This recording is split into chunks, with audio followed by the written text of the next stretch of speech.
Hello दोस्तों, स्वागत है आप सभी का मेरे अपने यूट्यूब चैनल केसीसी एजुकेशन में। तो दोस्तों, हम कर रहे हैं 12th क्लास की पॉलिटिकल साइंस और आज हम आपको कराने वाले हैं इसका लास्ट चैप्टर सिलेबस के अकॉर्डिंग 2020 और 21 के।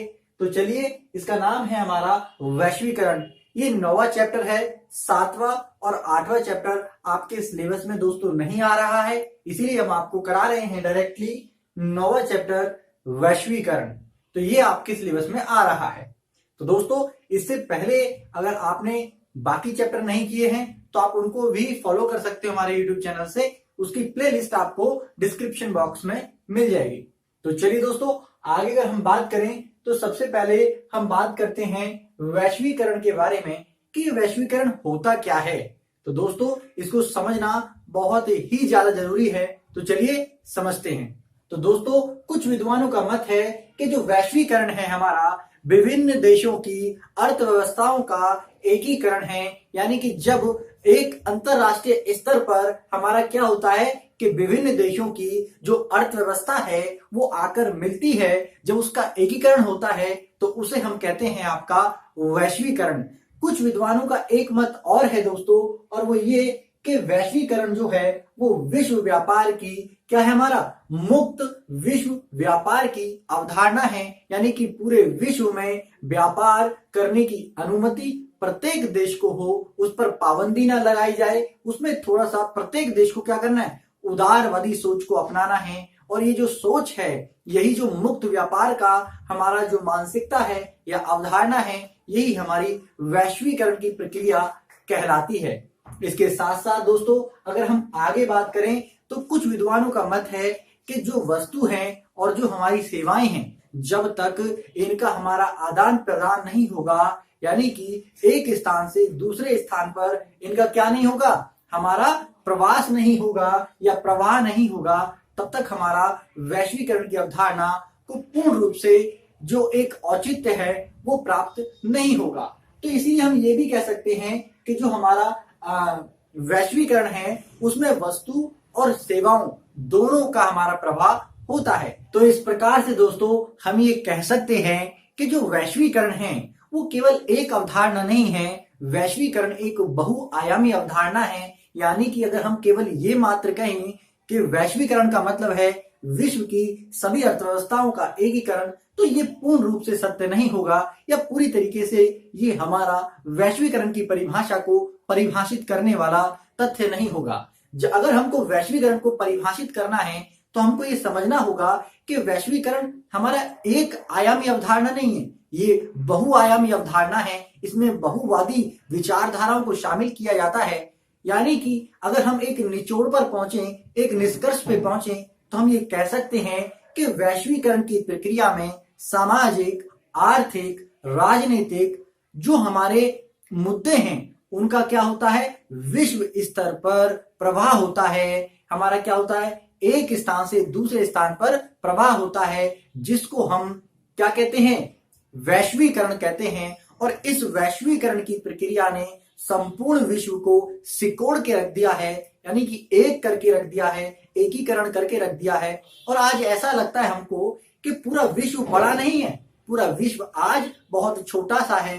कैसे, जरा समझने का प्रयास कीजिए। आज आप यहाँ पर बैठे हैं, आप व्हाट्सएप, आप फेसबुक, ट्विटर और ऐसे अन्य हमारे जो मीडिया के स्रोत हैं उनके माध्यम से आज आप बैठे बैठे इंग्लैंड में कांटेक्ट कर सकते हैं। यानी कि पूरी दुनिया के एक छोर से आप दूसरे छोर में आप कांटेक्ट कर सकते हैं सेकंडों में। यही हमारे वैश्वीकरण की क्या है, ये वैश्वीकरण का प्रभाव है, यही हमारी वैश्वीकरण की प्रक्रिया है। तो दोस्तों, मैं उम्मीद कर रहा हूं आपको ये जो वैश्वीकरण है ये समझ में आ गया होगा। तो इस वैश्वीकरण से संबंधित कई सारे प्रश्न आते हैं, इसकी परिभाषा भी पूछ ली जाती है और आपको ऑप्शन देके पूछ लिया जाएगा कि वैश्वीकरण एक कैसी प्रक्रिया है। और ऑप्शन में जहां आपका बहुआयामी प्रक्रिया आएगा या बहुआयामी अवधारणा आएगा, आपको उसको टिक करना है। तो इस प्रकार के क्वेश्चन भी पूछे जाते रहे हैं, तो आप इनको समझने का थोड़ा सा प्रयास करें। और दोस्तों, अगर अभी तक यार आपने वीडियो को लाइक नहीं किया है तो सबसे पहले तो वीडियो को लाइक करके अपने दोस्तों को जरूर शेयर कर दें, ताकि हर एक स्टूडेंट तक वीडियो पहुंचे और वो वीडियो का लाभ उठा सके। ठीक है। और चैनल पे नए हैं तो जल्दी से यार चैनल को सब्सक्राइब करके बेल आइकन जरूर दबा दें। तो चलिए आगे बात करते हैं हम आपका नेक्स्ट पॉइंट की, कि जो वैश्वीकरण हो रहा है पूरे विश्व के अंदर, ये जो वैश्वीकरण की प्रक्रिया हमारी हो रही है पूरे विश्व में, इस वैश्वीकरण के क्या कारण हैं? ऐसे कौन कौन से कारण हमारे सामने हैं जिसके कारण वैश्वीकरण लगातार बढ़ता जा रहा है? जी हाँ दोस्तों, तो सबसे पहला कारण है तकनीक और हमारा संचार की सुविधाओं का विकास हो रहा है। जी हाँ, आज आपको मालूम है कि हमारा तकनीक के मामले में और हमारा संचार माध्यमों के मामले में इतना ज्यादा प्रत्येक देश विकसित होता जा रहा है। खासकर जो हमारे विकसित देश हैं उनमें तो उच्च औद्योगिकी आ रही है, प्रौद्योगिकी आ रही है, तकनीकी आ रही है, और लगातार वहां संचार के जो साधन हैं उनका एक से एक बढ़कर एडवांस लेवल का हमारा संचार का साधन सामने आ रहा है, जिसके माध्यम से हम क्या करते हैं, पूरे विश्व में कम्युनिकेशन कर पाते हैं। जी हाँ, पूरे विश्व में अपने विचारों को एक स्थान से दूसरे स्थान तक हम पहुंचा पाते हैं केवल तकनीक और संचार के माध्यम से, जिसके कारण हम ये कह सकते हैं कि संचारों का विकास और तकनीक का विकास वैश्वीकरण की प्रक्रिया में एक महत्वपूर्ण कारक है। जी हाँ, आगे अगर हम बात करें तो परिवहन का विकास। जी हाँ, आप ये समझिए कि अगर हम आर्थिक और सामाजिक प्रक्रियाओं को अगर ले लें या राजनीतिक मुद्दों को ले लें, तो अब हमारा जो अवधारणाएं हैं, चाहे वो सामाजिक अवधारणा है, चाहे वो आर्थिक अवधारणा है, और चाहे वो हमारा राष्ट्रीय या अंतरराष्ट्रीय स्तर पर राजनीतिक हमारा जो अवधारणाएं हैं, वो एक देश से दूसरे देश में किसके माध्यम से जाएंगी? जी हाँ, परिवहन के माध्यम से जाएंगी दोस्तों। क्योंकि व्यापार अगर आपको करना है या एक देश से दूसरे देश की अगर आपको यात्रा करनी है, तो आपके पास आपके देश में एक सुदृढ़, एक मजबूत हमारा परिवहन का साधन होना बहुत जरूरी है। यानी कि जल हमारे जो संसाधन हैं, चाहे वो हमारे पानी के जहाज हैं, चाहे हमारे नाव हैं, इनके द्वारा जब हम यात्रा करते हैं, चाहे वो सड़क मार्ग है हमारा, चाहे वो रेल मार्ग है हमारा, या इसके साथ साथ हवाई मार्ग बहुत ज्यादा इंपॉर्टेंट है वर्तमान समय में। तो ऐसे हमारे जो यातायात के साधन हैं या परिवहन के साधन हैं, इनके माध्यम से व्यापार जैसी प्रक्रियाएं या हमारी पर्यटन जैसी प्रक्रियाएं बहुत ज्यादा प्रोत्साहित होती हैं, और विचारों का आदान प्रदान एक स्थान से दूसरे स्थान पर बड़ी आसानी के साथ होता है। तो इसमें हम ये कह सकते हैं कि परिवहन की जो विकास है, विकास प्रक्रिया है, उनका एक महत्वपूर्ण रोल होता है हमारा वैश्वीकरण की प्रक्रिया को आगे बढ़ाने में। तो वैश्वीकरण के लिए जिम्मेदार हमारा परिवहन का विकास भी है। व्यापार दोस्तों, आपको पता है कि प्राचीन समय से ही एक देश दूसरे देश के साथ व्यापारिक गतिविधियों के माध्यम से जुड़ा हुआ है। अगर ये व्यापारिक गतिविधियां ना हो तो जाहिर सी बात है एक देश दूसरे देश के साथ क्या है, कोई भी किसी प्रकार का संबंध नहीं रख पाएगा। इसका मतलब दोस्तों ये बैठता है कि मान लीजिए किसी क्षेत्र में अगर चावल का उत्पादन अधिक होता है, तो उस चावल के उत्पादन की खपत उसके देश में इतनी नहीं है, तो उसको बचे हुए चावल को क्या करेगा, स्टोर करके उसको बेचना पड़ेगा ना। क्योंकि उसको मान लीजिए किसी अन्य संसाधन की आवश्यकता हो सकती है, जैसे कि तेल भंडार की आवश्यकता है, तो वो तेल कहां से प्राप्त करेगा, दूसरे देश से।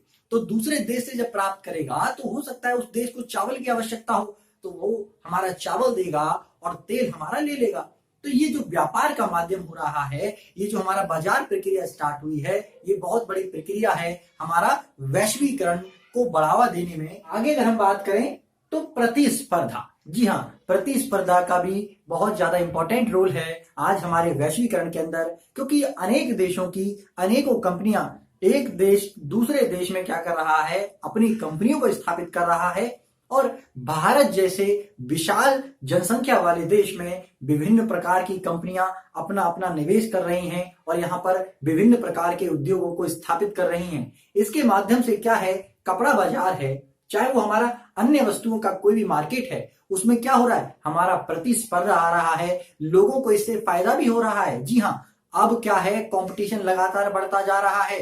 ये जो प्रतिस्पर्धा बढ़ रही है, इसके कारण लगातार वैश्वीकरण बढ़ रहा है। जी हाँ, इसके बाद अगर हम बात करें तो बढ़ती हुई जनसंख्या। जी हाँ, वैश्वीकरण के लिए बढ़ती हुई जनसंख्या बहुत अधिक हमारा क्या है, महत्वपूर्ण कारक है, क्योंकि इसके लिए रोजगार, इसके लिए शिक्षा, इसके लिए हमारे अन्य संसाधन, जो भी हमारे तेल भंडार है या खाद्यान्न भंडार हैं, उनकी आवश्यकता होती है तो एक देश से दूसरे देश में लोगों का आवागमन होता है, चाहे तो फिर वो व्यापार के माध्यम से हो, चाहे वो शिक्षा प्राप्ति के लिए जाएं या फिर आपका चिकित्सा सुविधाओं के लिए या पर्यटन क्षेत्र के लिए वो हमारा दौरा करने जाएं। तो इस प्रकार से हम ये देखते हैं कि बढ़ती हुई जनसंख्या ने वैश्वीकरण जैसी प्रक्रिया को बहुत ज्यादा प्रोत्साहित किया है। इसके साथ साथ अगर हम बात करें तो आवश्यकता और जागरूकता, जी हाँ भाई, प्रत्येक देश को मैंने अभी बताया कि किसी देश में किसी चीज की हमारे संसाधन हैं और किसी देश में किसी चीज के संसाधन नहीं है, तो वो देश अपनी आवश्यकताओं को पूर्ति कैसे करेंगे? एक देश से दूसरे देश क्या करेगा? व्यापार करेगा, और व्यापार के माध्यम से ही वो क्या करेंगे? हमारा वैश्वीकरण की प्रक्रिया को आगे बढ़ाएंगे और अपनी जरूरतों को भी पूरा करेंगे, और इसके लिए लगातार जागरूक होना भी बहुत ज्यादा जरूरी है। तो इस प्रकार से हमारा ये वैश्वीकरण की प्रक्रिया है। तो चलिए आगे आपको बताते हैं। तो ये हमने आपको वैश्वीकरण और वैश्वीकरण के प्रमुख कारणों के बारे में बताया। इसके साथ साथ हम ये बताते हैं आपको कि जो वैश्वीकरण है इसके क्या क्या प्रभाव हैं। वैश्वीकरण होने से विश्व में जैसे वैश्वीकरण आया उसके होने से हमारा क्या क्या प्रभाव पड़ा है पूरे विश्व की अर्थव्यवस्थाओं पर, सामाजिक, आर्थिक, सांस्कृतिक जो क्षेत्र हैं उन पर क्या क्या इनके प्रभाव देखने को मिलते हैं। तो चलिए सबसे पहले हम आपको बताएंगे दोस्तों, इसके सकारात्मक प्रभाव भी हैं और इसके नकारात्मक प्रभाव भी हैं। तो चलिए सबसे पहले हम राजनीतिक प्रभावों की बात करते हैं कि राजनीतिक क्षेत्र में किस प्रकार के प्रभाव हमारा वैश्वीकरण के कारण हुए हैं। तो सबसे पहले वैश्वीकरण को आने से क्या हुआ है? निजीकरण और बाजार अर्थव्यवस्था में वृद्धि हुई है। पहले हमारा एक ऐसी व्यवस्था होती थी जिसमें हमारा निजीकरण का बहुत कम स्थान होता था। इसके साथ साथ बाजार अर्थव्यवस्था नहीं होती थी, हमारे यहाँ पर नियोजित अर्थव्यवस्थाएं होती थी, यानी कि प्रत्येक देश के अंदर नियोजित अर्थव्यवस्थाएं जिनको कंट्रोल सरकार करती थी, जिनको नियंत्रित सरकार करती थी, उनकी पूरी की पूरी रूपरेखा को। लेकिन अब वैश्वीकरण के आ जाने से उदारवादी आया है, निजीकरण आया है, यानी कि उदारवादी विचार आए हैं, निजीकरण आया है और निजीकरण को लगातार बढ़ावा मिल रहा है।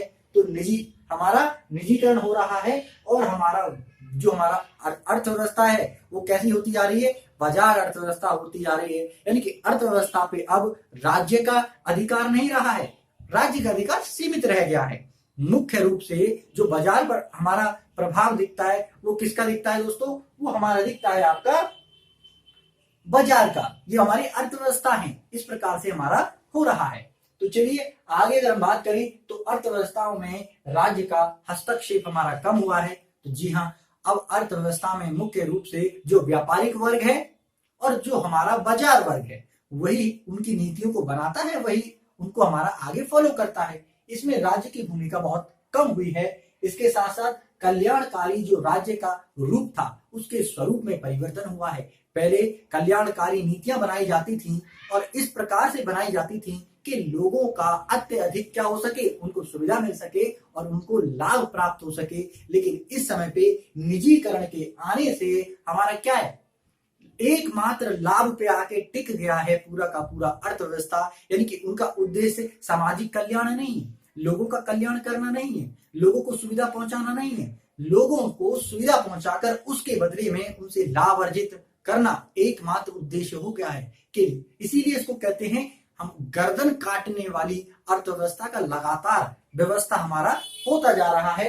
इसके साथ साथ अगर हम बात करें दोस्तों तो वैश्वीकरण के कारण राज्य की प्रधानता केवल कानूनी क्षेत्रों में, सुरक्षा वाले क्षेत्रों में और रेलवे ऐसे क्षेत्रों तक ही सीमित रह गई है। बाकी प्रत्येक क्षेत्र में हमारा निजीकरण आ गया है, निजी कंपनियां हमारी प्रधानता लेती जा रही हैं। इसके साथ साथ आगे बात करें तो राज्य और नागरिक आपसी सूचना प्राप्ति कर सकते हैं। इसका सकारात्मक प्रभाव भी है कि हमारा वैश्वीकरण को आने से इतने संसाधन हमारे विकसित हो गए हैं कि राज्य के बारे में आज हमको सरकार के बारे में कोई भी जानकारी चाहिए तो आज हमको अवेलेबल है।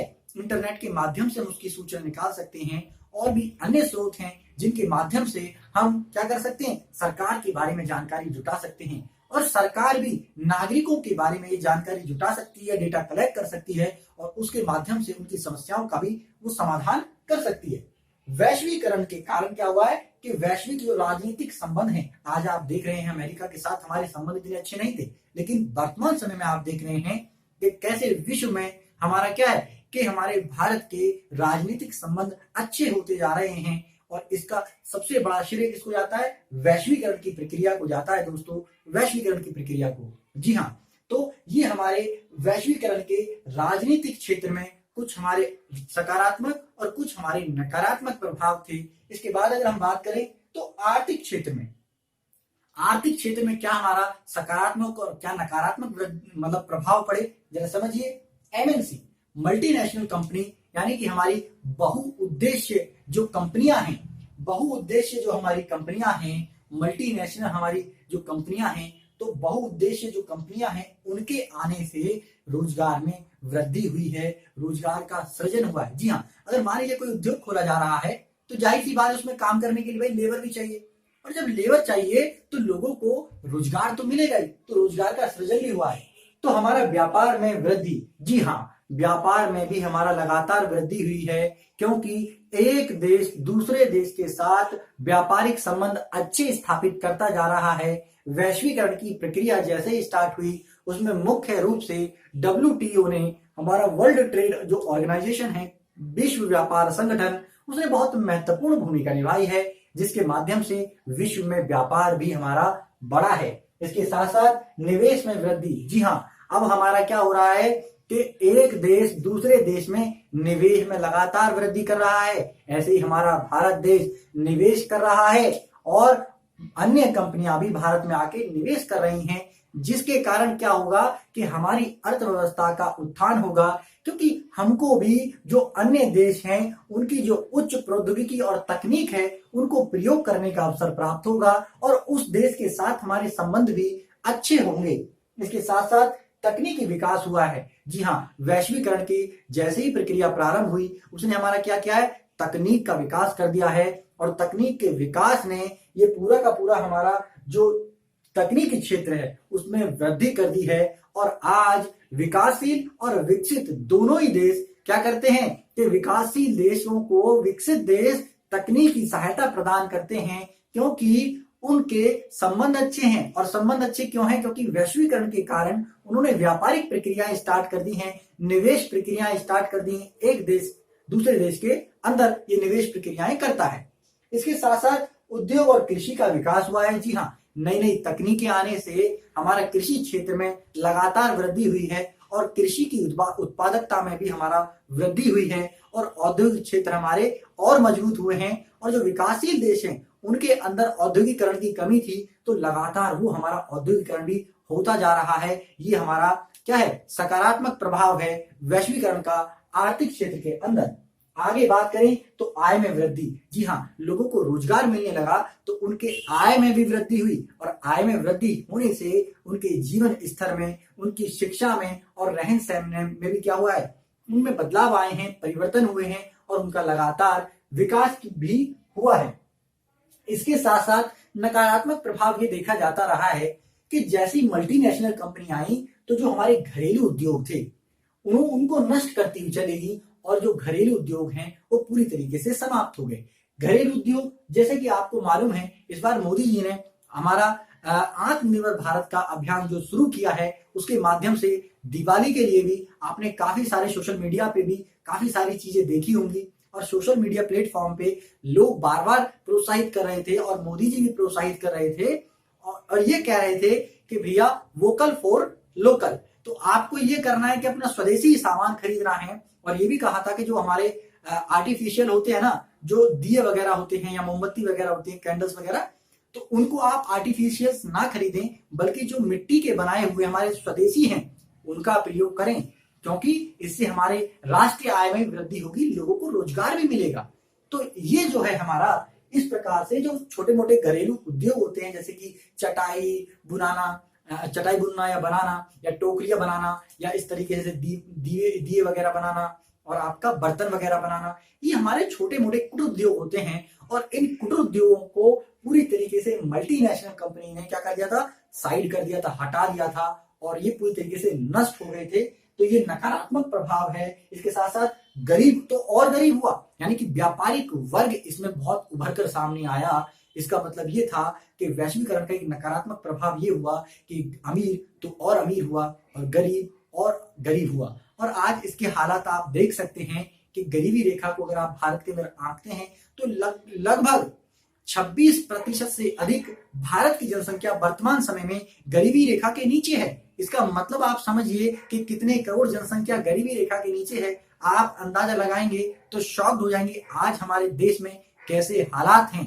तो चलिए आगे बात करते हैं आपका कि वस्तु की कीमतों में कमी। जी हाँ, आपको पता है वैश्वीकरण के माध्यम से जैसे ही प्रतिस्पर्धा आई बाजारों में, मार्केट के अंदर, तो नई नई कंपनियां बिल्कुल सेम प्रोडक्ट आपका सामने आपके प्रस्तुत किया और क्वालिटी के साथ प्रस्तुत किया और कम कीमत में प्रस्तुत किया। तो इसका मतलब ये था कि हमारा कीमतों में क्या हुआ, कमी आई वस्तुओं की कीमतों में। ये हमारा वैश्वीकरण का आर्थिक क्षेत्र पर प्रभाव था। इसके साथ साथ अगर हम सांस्कृतिक क्षेत्र प्रभाव की बात करें तो सांस्कृतिक क्षेत्र में हमारा जो विभिन्न संस्कृतियां हैं उनमें क्या हुआ, उनमें निकटता आई। यानी कि हाँ, एक वैश्वीकरण में विश्व में जितनी भी संस्कृतियों को फॉलो किया जाता है, चाहे वो खान पान है, चाहे वो रहन सहन है, चाहे वो रीति रिवाज है, वो हमने ये देखा कि वैश्वीकरण के आने से संस्कृतियों में क्या हुआ है, हमारा मिश्रण हो गया है और हमारा संस्कृति आपस में मिलने लगी है और हम भी एक देश की संस्कृति दूसरा देश क्या कर रहा है, फॉलो करता जा रहा है। और इस प्रकार से एक नई संस्कृति निकल कर आई, यानी कि मिश्रित संस्कृति हमारे सामने आ गई है ना। इसको हम कैसे समझ सकते हैं कि आपसी मेल मिलाप में वृद्धि हुई है। जी हाँ, वैश्वीकरण के कारण हमारे जो अंतरराष्ट्रीय स्तर पर एक देश का दूसरे देश के साथ अगर हम देखें तो संबंधों में काफी सुधार आया है और मेल मिलाप की जो भावना है उसमें लगातार वृद्धि हुई है। मैकडोनाल्डीकरण का उदाहरण बहुत अच्छा है मिश्रित संस्कृति का और आपसी सहयोग का, कि मैकडोनाल्डीकरण ऐसी कंपनी है, बर्गर पिज्जा आप यहाँ से खरीदते हैं और आपने देखा होगा कि ये हमारा नॉनवेज भी मतलब बनाते हैं और आप लोग इनसे खरीदते हैं, लेकिन इसमें भी देशीकरण आ गया, इसमें भी हमारी देसी संस्कृति का मिश्रण आ गया कंपनी में। कैसे कि जो मैकडोनाल्ड वाले हैं वो कभी भी नवरात्रों के टाइम में कभी भी नॉनवेज नहीं बेचते हैं। क्यों नहीं बेचते हैं? क्योंकि उनको मालूम है भाई कि ये जो हमारा भारत देश है यहाँ पर एक संस्कृति है और इस समय पर मतलब ये हमारा मांस मदिरा का प्रयोग नहीं किया जाता है। तो भैया इसको थोड़ा सा मदिरा, मैंने थोड़ा सा मतलब गलत बोल दिया, हाँ मतलब करते ही हैं लोग, आपको मालूम है। तो मीट जो हमारा मीट है या मांस है उसको हमारा मतलब एक तरीके से अपवित्र माना जाता है या हमारे धर्म के थोड़े से नीतियों का खंडन करता है, इसीलिए हम इनका प्रयोग नहीं करते हैं। तो मतलब मैकडोनाल्ड ने भी ये हमारी संस्कृति का अडेप्टेशन कर लिया और उनको ये समझ में आ गया कि हाँ भैया ये जो लोग हैं इसको नहीं करते, तो इसीलिए इन्होंने भी अपना क्या कर लिया, नवरात्रों में नॉनवेज नहीं बेचते हैं लोग। तो ये हमारा देशीकरण है इस कंपनी का। चलिए आगे बात करते हैं हमारा तो देसी संस्कृति का विनाश। अच्छा हाँ, एक चीज और हुआ है, वैश्वीकरण ने पाश्चात्य सभ्यता जितनी भी हमारी, यानी कि चाहे वो खान पीन के मामले में है, चाहे वो हमारा पहनने के मामले में, यानी कि हमारे रीति रिवाज के मामले में ले लें, या कपड़े पहनने ओढ़ने के मामले में ले लें, या खान पीन के मामले में ले लें, इन्होंने पूरी तरीके से हमारे देशी संस्कृति का लगातार विनाश होता जा रहा है और पाश्चात्य सभ्यता का हमारा क्या हो रहा है, लगातार हमारा आरोपित होती जा रही है, हमारे ऊपर छाती जा रही है। और एक क्रेज आ गया है आजकल, मतलब कि हम पाश्चात्य सभ्यता को बहुत अव्वल नंबर का मानने लगे हैं, और जबकि देसी जो संस्कृति है हम यही नहीं समझते कि देसी संस्कृति में कितना मजा है या हमारी देसी संस्कृति कितनी अव्वल नंबर की है। तो खैर ये सबका अलग अलग मत हो सकता है इसके ऊपर, तो कुछ लोग इसको अच्छा मानते हैं और कुछ लोग इसको बुरा मानते हैं। तो इसमें हमारे नकारात्मक और सकारात्मक दोनों प्रकार से विचार है। तो चलिए आगे बात करते हैं। तो सांस्कृतिक रीति रिवाजों में परिवर्तन है। आज आप देखिए, आपको क्रिसमस, आप ये हमारा विदेशी एक त्योहार है लेकिन आज हमारे देश में मनाया जाता है, आप भी मनाते हैं। और इसी प्रकार से आप दीपावली का उदाहरण लेंगे तो हमारा अमेरिका जैसे देशों में भी दीपावली मनाई गई। तो इस प्रकार से आप ये देख रहे हैं किस प्रकार से जो हमारे सांस्कृतिक रीति रिवाज हैं उनमें भी परिवर्तन आ रहे हैं और लगातार ये क्या हो रहा है, मिक्सचर होता जा रहा है, संस्कृति का मिश्रण होता जा रहा है, सांस्कृतिक विविधता समाप्त होती जा रही है। हाँ, वैश्वीकरण का एक नकारात्मक प्रभाव ये है कि मिश्रित संस्कृति आ गई है और जो हमारी एक पहचान हुआ करती थी कि सांस्कृतिक विविधताओं वाला देश है वो कहीं ना कहीं हमारा धूमिल होता जा रहा है और हमारा लगभग समाप्त होता जा रहा है। इसको हम देख सकते हैं आसानी से।